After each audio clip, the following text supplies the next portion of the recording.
Ang lugar na ito ay ang Sitio Tabuk na sakop ng Buena Vista, Sablayan, Occidental Mindoro. At may isang tulay dito na nakabitin o hanging bridge sa English at halika ating puntahan. Hindi pwede ang tricycle dito, kaya habal-habal o motorcycle lang pwede dumaan dito. Malapit na tayo sa hanging bridge. Ang bridge na ito ay tinatawag naming Golden Bridge dahil kinakalawang na. Joke lang po kasi baka magalit ang mga politiko sa amin. Maganda at matibay pa ito at alagang palitan ng kahoy at pintura para ligtas ang mga dumadaan dito. Pag bago ka palang magmomotor dito ay mahihilo ka dahil sumasayaw ito lalo na pag malakas ang hangin. At medyo matatakot ka kasi maiisip mo na safe pa ba itong Golden Bridge na ito? Safe naman kasi alaga ito sa inspection at kung malagot man ay sa putik ka naman pupulutin o sa tubig pag high tide. Malapit na tayo sa dulo ng tulay kaya makakahinga ka na ng maayos.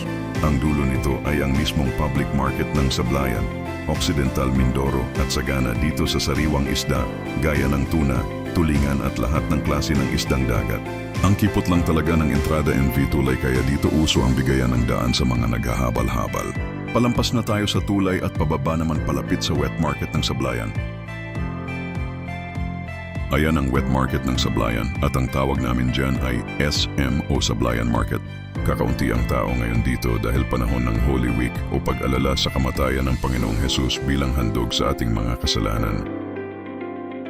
Palabas na tayo sa palengke ng Sablayan at samahan mo na lang ako sa joyride paikot sa kabayanan ng Sablayan, papunta sa Jollibee at Astrodome ng aming bayan.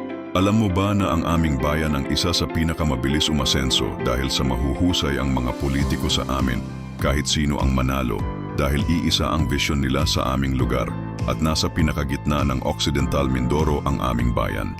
Siguro kung ako ay magiging politiko rin dito ay uunahin ko na ayusin ang safety ng mga tao dahil dumami na ang magnanakaw sa aming lugar dahil sa hirap na ng buhay ngayon at sana masolusyonan na ito ng mga mananalo dahil ang mga nahuhuli nila ay mga menor de edad at di naman nakukulong.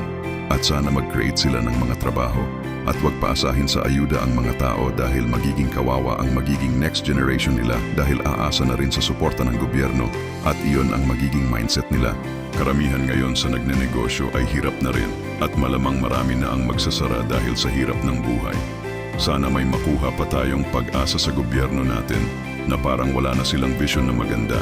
Ngayon dito sa Mindoro grabe ang quarrying na nangyayari dahil halos lahat ng bayan ngayon dito sa Mindoro ang buhangin ay hinahakot ng mga barko.